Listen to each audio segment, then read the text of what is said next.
Good morning, everyone. Is everyone ready to go? If you are, we'll hop right in. Good morning. With several newsworthy items being considered by the San Diego City Council recently, and with more on the horizon, I wanted to provide an update to the public and then certainly take any questions that you might have.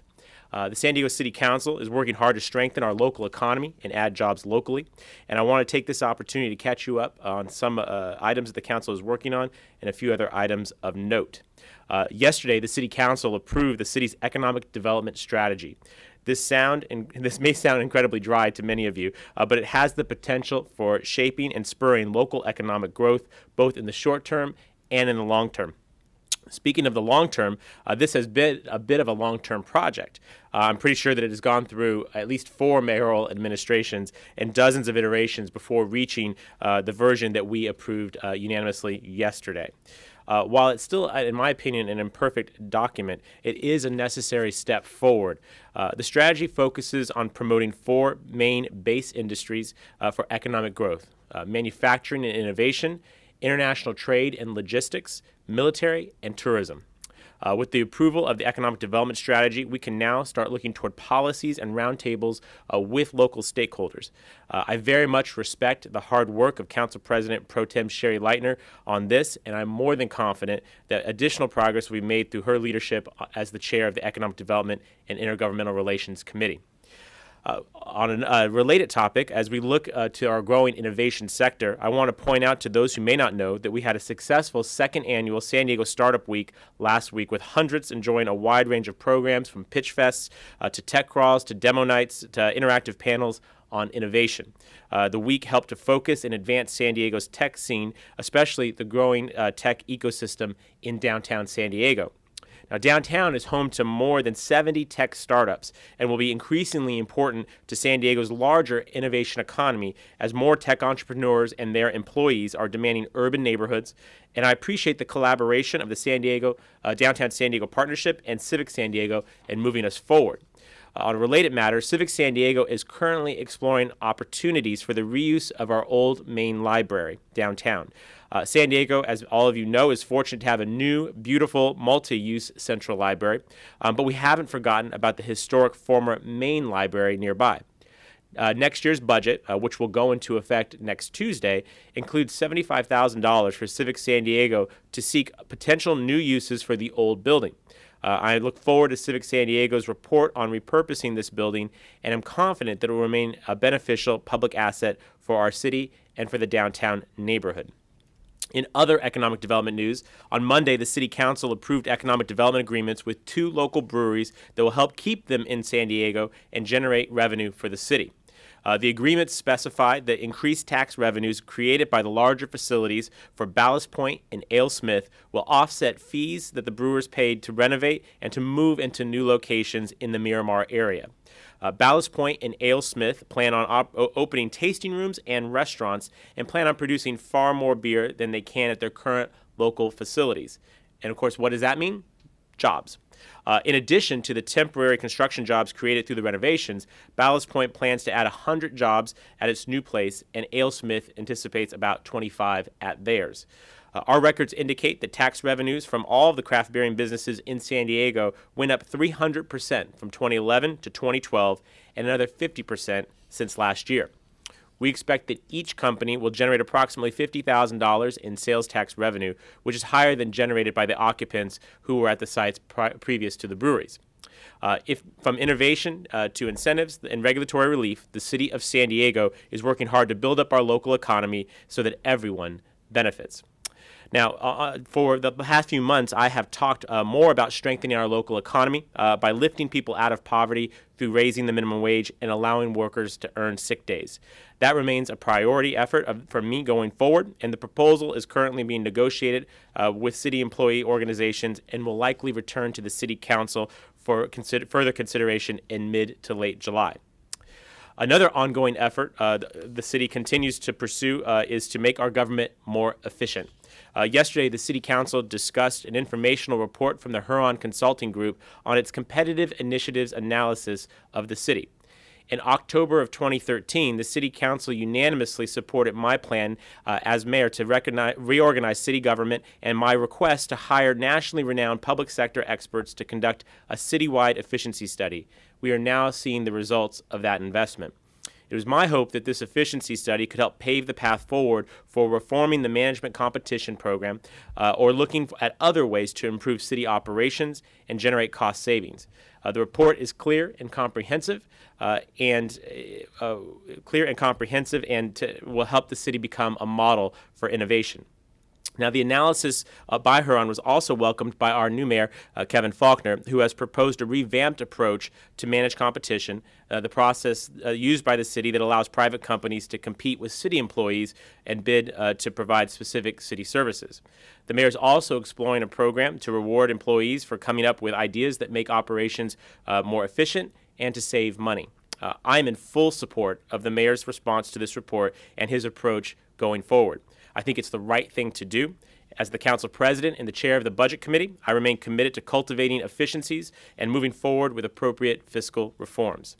And as you know, and as the mayor illustrated in his video released to the public earlier this week, we recently approved the fiscal year 2015 budget, which included increased city services on a scale not seen in many years. In addition to the rebounding economy, I have to credit previous fiscal reforms and agreements with city employees for compensation reductions and previous fiscal reforms for the improved budget. Further efficiencies and innovations will allow the city's limited resources to be used more wisely. Upcoming items, just a preview of what's coming up before the City Council. Next week, before we have a one-week recess for Independence Day, the City Council will take up numerous important items. An update to the Ocean Beach Community Plan and Local Coastal Plan, and the fiscal year 2015 Public Facilities Financing Plan for Ocean Beach will be discussed on Monday. I understand that the last time OB's community plan was updated was actually before I was born. I'd like to say that we are due for an update. I appreciate the community's dedication to this effort over the course of the last 12 years, and I'm looking forward to a productive public hearing next week. On Tuesday, the auditor will discuss his report on police patrol operations. And also on Tuesday, we'll consider a grant for electric vehicle infrastructure. The city submitted a grant application with the California Energy Commission for the installation of 41 electric charging stations. We've been notified that we were selected for a proposed award for the amount of almost $500,000. Also on Tuesday, I want to highlight another item. It's been years since we supported building another fire station in downtown on the west side of the train tracks. Next week, we will consider taking a step forward toward the long-planned Fire Station 2, the Bayside Station, planned for the southeast corner of Pacific Highway at Cedar Street, which is slowed down when the state took away redevelopment funding. While we await a decision from the Department of Finance on the construction funding, Civic San Diego has identified funding through excess redevelopment bond proceeds and development impact fees and is in the process of restarting the design process. Construction plans and specifications and permitting are now projected to be complete this September. And finally, just to highlight a few upcoming events to keep on your respective radar screens. If you've spent any time along our waterfront or tried to get close to the Midway recently, you've probably seen an immense amount of construction activity along Harbor Drive. The first phase of the North Embarcadero Visionary Plan is nearly complete. I don't want to get ahead of myself, but I'm pretty sure San Diegans will have a new place to watch some fireworks when they show up on July the 4th. I also want to make sure that you all save the date for July 15th, when it won't take fireworks to light up Balboa Park. That evening, Mayor Faulkner and representatives from SDG&E and our Environmental Services Department and Cleantech San Diego will join me to show off our new lights that not only showcase the great historical buildings in the park, but activate the area for more use by the public at night. So a lot of news, hopefully, that we just made that we're going to make in the next few weeks. And with that, I'm happy to take any questions folks may have. Or give Kelly a transcript of everything I just said, which we can do. That's okay.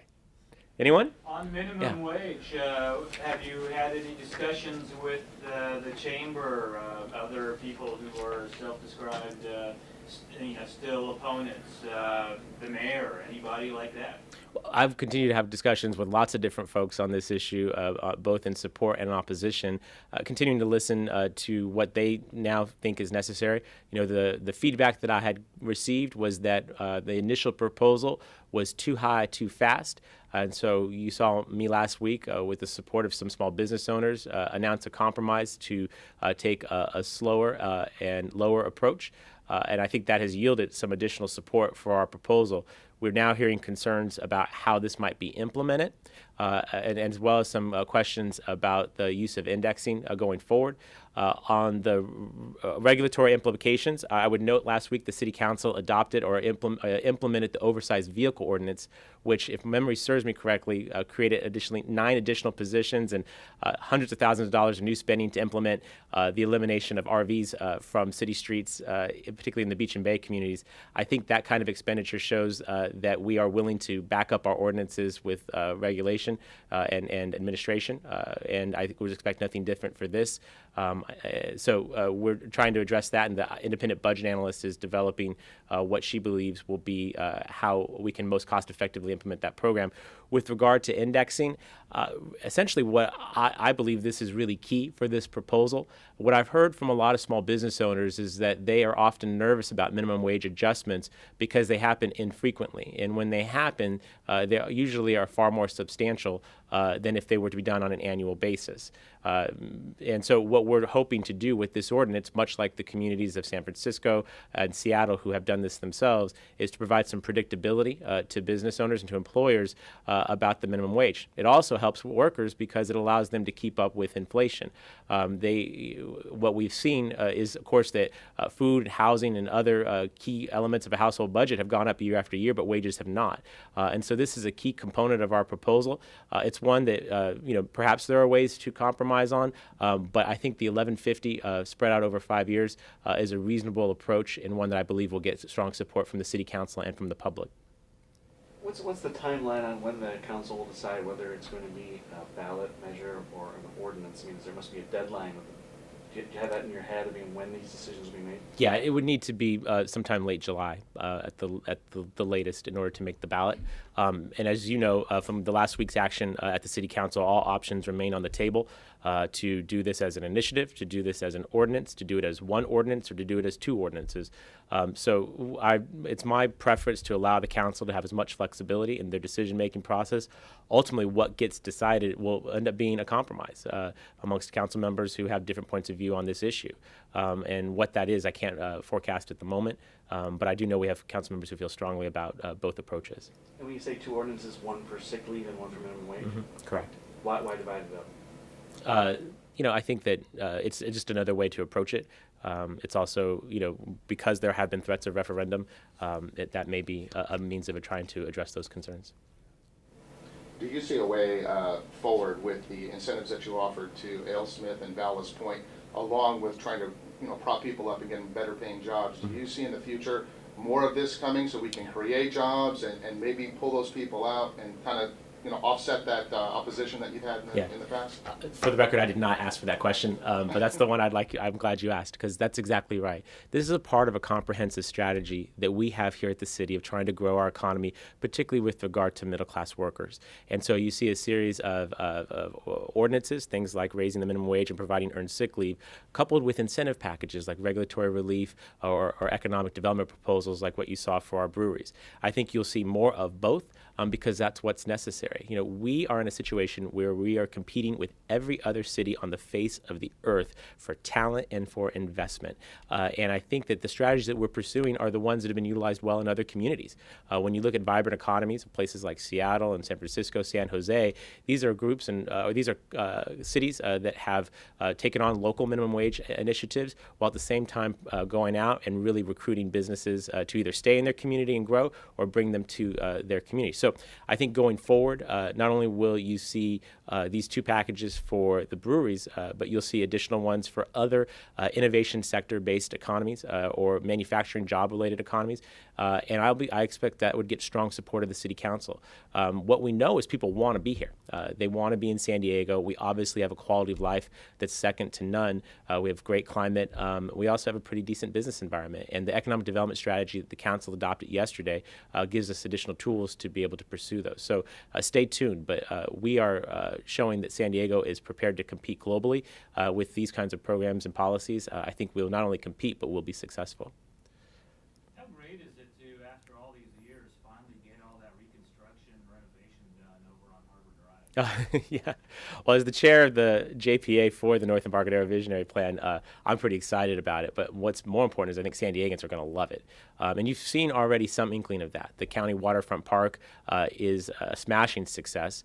I think Ruaco Park, the enhancements to the old police headquarters have really started to show a narrative that San Diegans want to enjoy their waterfront. And so the North Embarcadero Visionary Plan is just going to be another chapter in that. I think coupled with the improvements that you'll see soon on Lane Field, as well as hopefully someday the Navy Broadway complex, you will really have a world-class waterfront where previously we had just sort of reserved for cars, if you will. And I think there's two good news stories there. One is that the North Embarcadero Visionary Plan is another chapter also in our reclaiming public spaces from cars and giving them to people. You saw that with the waterfront park. You saw it with the Plaza de Panama, and North Embarcadero will be another one of those.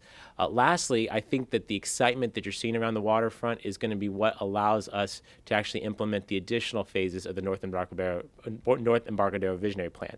As I mentioned, this is just phase one. It's really anchored around the intersection of Broadway and Harbor, but we have at least two additional phases for which we don't have funding identified. The mayor and I met last, I believe it was Friday, to start talking about how we might be able to finance the additional phases. And I think a significant part of it will come from when the public sees what we've done down there and really demand that the rest of that project be completed. I think with the public's strong support, in the not too distant future, we will have a waterfront that's worthy of our great city, and that will be a very, very good thing for San Diego. So no timeline for phase two at this point, huh? No, our primary funding source in the past had been redevelopment dollars, and of course that is now gone. But I think the city's improving financial circumstances. When the funding for this was in doubt because of the state of California, the city, cooperatively with the Port of San Diego, put up some money to make sure that it could get done.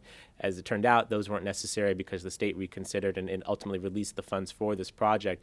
But I think going forward, the city's ability to help finance this, coupled with the port, the county perhaps, the Navy, some of the private sector development that's adjacent, and as well as the support of the community. I think you will see an opportunity shortly for the public to potentially buy pavers and other naming opportunities down there that could help generate funding for this. But altogether, I think that when people go down there, my understanding is that we should be complete with all aspects of phase one by early fall. That when you see that final product of the widened pedestrian landscape, the improved views of the bay, and conversely of the skyline, San Diego's are going to be pretty excited, and they're going to want to support phases 2 and 3. So when San Diegans come out July 4th for the Big Bay Boom, they'll see some stuff that's already been done. They'll be able to use some of it, but not all of it. But not all of it. We're currently in the process of finishing the shelters, the two structures that are there that are envisioned to hold various tenants. Some of those tenants are being recruited now as we speak through a competitive process. And so when that plus some additional lighting improvements along Broadway, there are a number of key components that will come online, I think, through the rest of July and August. And again, I think we're sort of aiming for hopefully sometime in September to have a grand opening for the entire Phase 1 project. My last question is, I heard just on the street that end of July might get rather hectic for you guys, before the August break. Anything else on the horizon that's fairly major other than the minimum wage thing? The minimum wage will be there. You know, there's the potential always for linkage fee. This is about the time when we'd ask for it to come back again. I know that discussions are ongoing on a compromise, and I'm hopeful that folks will see what the council sees, which is that affordable housing is a significant challenge in the city, and that we need some more funding to continue the good work that we're doing with the Housing Commission to create more units. So there's a potential for that. Beyond, and the OB community plan is not insignificant, particularly given recent history with community plan updates. There are probably a thing or two. What typically happens, as you, I think, have seen in years past, is that before taking the legislative summer break, there's sort of a run on the bank, if you will, where everyone wants to get their stuff through, and that's just the nature of our calendar, and we'll certainly accommodate. This council's been really productive this year. It's obviously a marked contrast to last year, and so I aim to keep us on a fast pace to make sure that we get enough of the public's business done before we adjourn in late July. Who else? Kelly? The shelter is closing in a few days, Yeah. and it has those triage beds that the HOT team and others will use for people who, give them a temporary waiting spot where something might open up in Connections. Have you been able to find a replacement for those beds? We had talked about that Right. a few months ago, I think. Yeah, you're exactly right. The formerly known as cold winter shelters been up for about 20 months now. They close on June 30th. What's the good? That's perhaps the bad news, certainly for the perspective of some of the people who are living there that may not have transition plans, although I understand that our providers have been working with many of them to do exactly that, to transition to other housing opportunities. In this new budget, the mayor has recommended and the council approved funding for 25 triage beds. It's my understanding from the mayor's office that they're currently working with potential providers to site those beds. I don't believe they will be online by July 1. I think what I've heard is hopefully sometime in August. So there'll be a gap that's there. But those beds are, I think, really the critical component of the current tent system. What we know is that the tents, because they've been up for so long, have really served almost as affordable housing in a way, and that these beds really were helpful to our police officers who do interact with homeless individuals every day, of really giving them an immediate place to go if they want to seek and receive help. So we want to replicate that outside of the tent process, obviously at lower cost to taxpayers, and that is a part of our overall strategy for ending homelessness. But the mayor's office may be able to give you some more specifics. I'm just aware of the general procurement process that they're following right now. Dean and Dave, you guys good? All right. Guys, thanks so much for being here today. I appreciate it. We'll see you soon.